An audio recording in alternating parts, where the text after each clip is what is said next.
जय गुरुदेवाय नमो।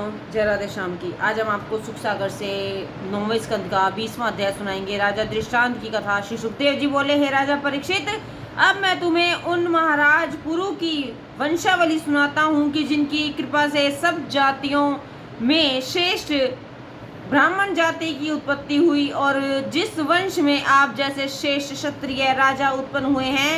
हे महाराज, पुरु के पुत्र जन्मेजय हुए और उनके प्रवर नाम का पुत्र उत्पन्न हुआ।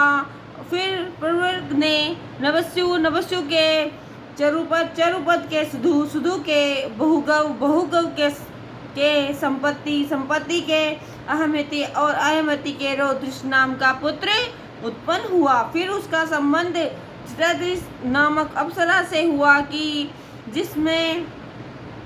जिससे उसके रौद्रिश के दुष्पुत्र उत्पन्न हुए। ये दशों बड़े ही धीर वीर और पिता के प्राणों से भी अधिक प्रिय थे। जैसे इंद्रियां प्राण रूप हैं, वैसे ही वे दशों बेटे राजा को प्राण रूप थे। उनके सबसे बड़ा था कि जिसके ऋतंभार नाम का पुत्र हुआ। ऋतंभार ने स्मृति, ध्रुव और अपृत्रत नाम के 3 पुत्र हुए।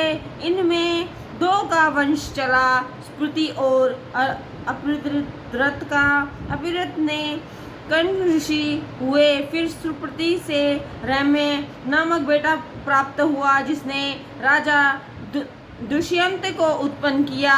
एक समय जब वह दुष्यंत आखेट के लिए वन में चले गए तो सहसा कर्ण ऋषि के आश्रम में जा पहुँचे।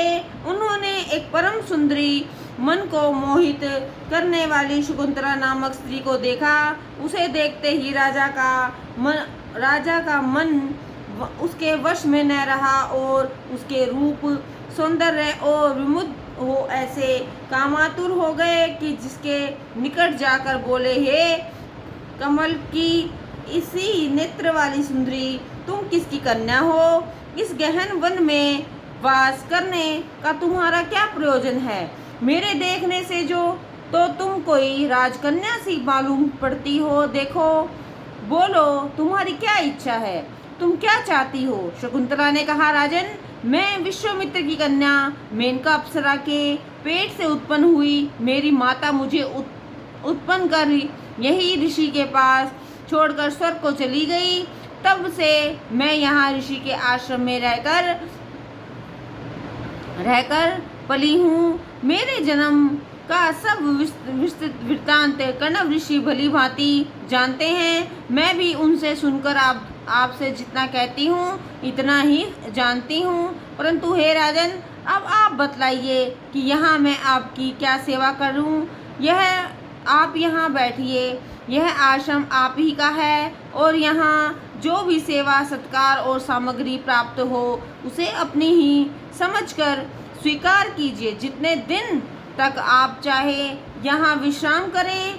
शकुंतला के इस कथन को सुनकर राजा दुष्यंत का मन और भी प्रसन्न हो गया। उन्होंने कहा, देवी, इसमें संदेह नहीं है कि तुमने अपने वंश की उत्तमता प्रकट करने में कुछ भी कसर नहीं की। कुशिक वंश के लिए यह योग्य की ही वचन तुमने कहा है।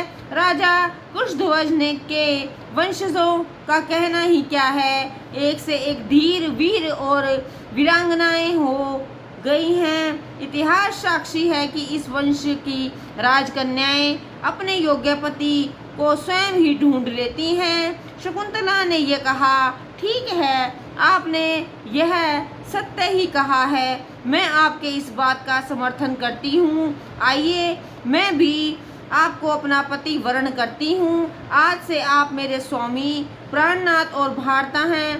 हे राजा परीक्षित, ऐसा कहकर विदुषी शकुंतला ने राजा दुष्यंत के साथ गंधर्व रीति से अपना विवाह किया ही था और राजा ने उसे सहर्ष स्वीकार किया।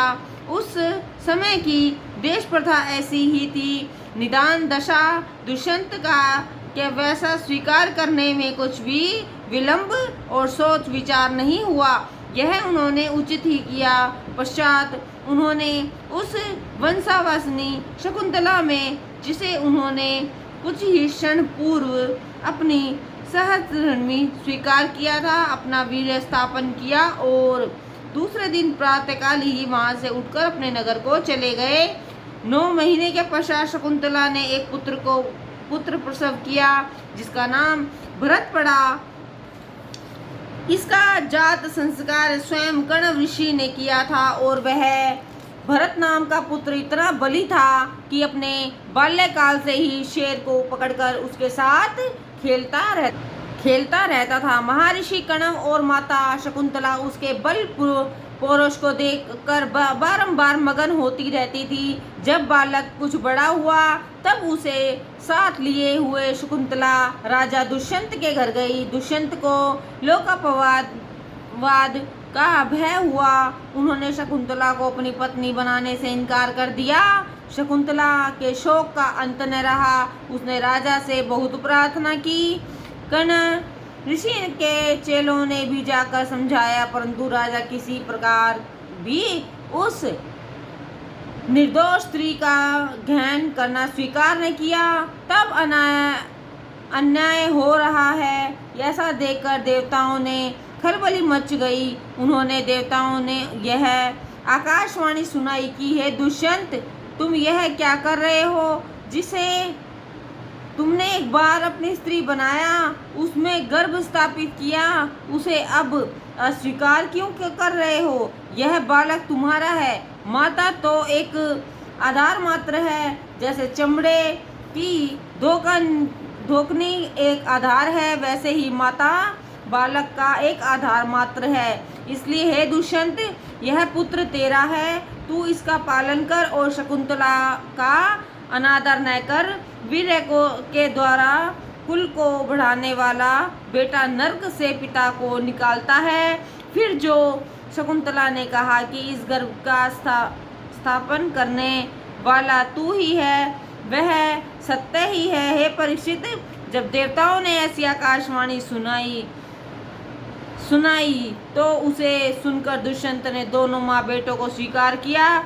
दुष्यंत के परलोक गमन करने पर परम प्रतापी भरत 7 द्वीपों की पृथ्वी के स्वामी हुए।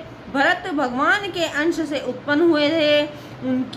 इनकी महिमा ऋषि वेद में गाई गई है। इनके दाहिने हाथ में चक्र और चिन्ह था और पैरों में कमल की रेखा थी। उन चक्रवर्ती भरत ने सामंत ऋषि को पुरोहित बनाकर श्री भगीरथी के तट पर क्रमशः 55 अश्वमेध यज्ञ किए और यज्ञ द्वार भगवान वासुदेव की पूजा करके बहुत सी दान दक्षिणा दी। फिर यमुना जी के तट पर भी क्रमशः 18 घोड़े बांधे, अर्थात 18 अश्वमेध यज्ञों से भगवान का पूजन किया। भरत ने 1000 बाणों को इतनी गौएं दी जो प्रत्येक ने 1384 गायें पाई। महाराज भरत ने अपने रथ में 100 घोड़े जोतकर इस धरती पर फिर और अपना तेज और ऐश्वर्य छोटे छोटे राजाओं को दिखाकर उन्हें चकित कर दिया। भरत ने माषणा नाम के यज्ञ में सोने के मंडे हुए दांतों वाले 13 लाख हाथी ब्राह्मणों को दान दिए। भरत के समान तेजवान, प्रतापी और पराक्रमी राजा न पहले हुआ और न आगे होने वाला है। उसने दिग्विजय करते समय ब्राह्मणों के बैरी हुण, यवन, अंध्र, खस, शक और हीन जाति के प्रजाओं का वध कर डाला और उन असुरों को जीता जो देवताओं को जीतकर उनकी स्त्रियां छीन ले गए थे। राजा भरत की प्रजा बड़ी सुखी थी। पृथ्वी और आकाश दोनों मुंह मांगे पदार्थ देते थे। राजा भरत ने 27,000 वर्ष का तक राज्य किया। पश्चात वैराग्यवान होकर भगवत भजन करते हुए मुक्त हो गए। महाराज भरत की 3 स्त्रियां थी। तीनों विदर्भ राज की कन्या थी। उन्होंने अपने पुत्रों को राजा के रूप को ना पाकर वह यह विचार किया कि यदि राजा इन पुत्रों को देखेगा तो ये मेरे बेटे नहीं हैं, ऐसा कहकर हम सबों की व्यभिचार का दोषारोपण करेगा। ऐसा सोचकर उन सबों ने उन पुत्रों को मार डाला। इस प्रकार महाराज को कोई पुत्र न प्राप्त हो सका जिसे वह अपना अधिकारी बनाते। उन्हें वंशलोप का भय हुआ, निदान उन्होंने पुत्र प्राप्ति के लिए यज्ञ किया। उस यज्ञ में वायु देवता ने प्रसन्न होकर उन्हें एक पुत्र लाकर दिया और कहा, इसका नाम भारद्वाज है, अब तुम इसे ही अपना पुत्र समझो। श्री सुखदेव जी के इतना कहने पर राजा परीक्षित ने पूछा, हे महाराज, क्या वह लड़का भरत की रानियों के गर्भ से नहीं उत्पन्न हुआ था? वायुदेव यूं ही पले पलाए सियाने लड़के को लाकर महाराज को दे गए थे, अथवा आशीर्वाद के रूप में दे गए थे। जो बात हो कृपा कर मुझे बतलाइए। सुखदेव जी ने कहा, नहीं, यह बात ऐसी नहीं है कि एक समय बृहस्पति ने अपने उत्थान नामक भाई की ममता नाम की गर्भवती स्त्री के साथ भोग किया। तब उसके पेट में जो बालक था रोया, क्योंकि एक बालक के रहते दूसरे बालक के लिए वीर्य स्थापन का स्थान नहीं था।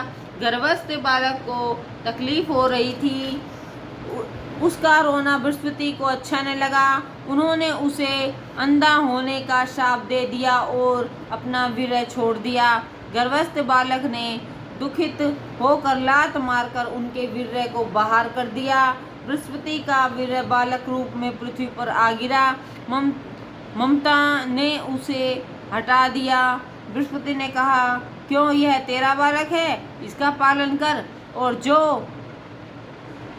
तुझे अपना पति का भय हो तो वीर्य मेरा था और तेरे क्षेत्र में होकर यह बाहर आया है, इसलिए यह मेरा और तेरा तथा तेरे पति के भी साझे का बालक हुआ। पालन करने में तुझे कोई दोष और भय नहीं है।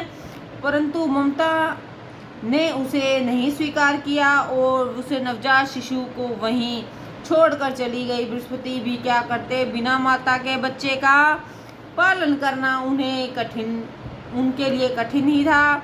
निदान में वे भी उस बालक को वहीं छोड़कर चले गए। आकाशचारी वायु देवता से यह देखा न गया और उन्होंने जाकर उस बालक को उठा लिया और ले जाकर उसे अपनी गगन गुफा में रख पालन पोषण करने लगे। बड़ा होने पर उन्होंने वायु ने उसका नाम भारद्वाज रखा। यह व्यभिचार से उत्पन्न हुआ था, इसी कारण ममता ने उसका पालन करने से इनकार किया था। परंतु जब देवताओं ने देखा कि वह भरत वंश का लोप हो रहा है, तब उसी भारद्वाज नामक पुत्र को लाकर दिया और भरतवंश की रक्षा हुई है। वह बृहस्पति के वीर्य से उत्पन्न हुआ था, इस कारण उसका दूसरा नाम विदित भी प्रसिद्ध था। जय गुरुदेवाय नमः। जय राधे श्याम।